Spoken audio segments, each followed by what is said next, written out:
আজকে কি খাওয়া দাওয়া দুপুরে তোমাদের শেয়ার করছি। এখানে আসলে ভাত, এখানে আছে চিংড়ি মাছ দিয়ে কপি ঘন্ট বানাচ্ছি, চিংড়ি মাছ দিছি ওর মধ্যে। এখানে আছে মাছের ডাল লাউয়ের পাতা দিয়ে, এখানে আছে দুধ, এখানে খেতে দিব এখন।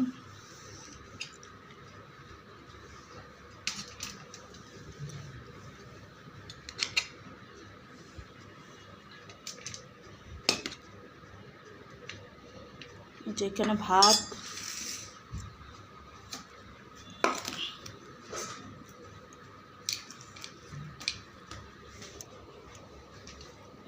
এই যে লাউ দিয়ে, এই যে চিংড়ি মাছ দিয়ে কপি দিয়ে রান্না করেছি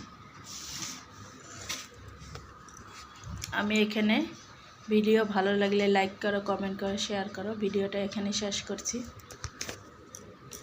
আর আপনাদের ডাল দেখাচ্ছি, এই যে লাউর পাতা দিয়ে ডাল রাঁধছি, মাসকালের ডাল। ভিডিওটা এখানে শেষ করছি। ভালো লাগলে লাইক কমেন্ট শেয়ার করো।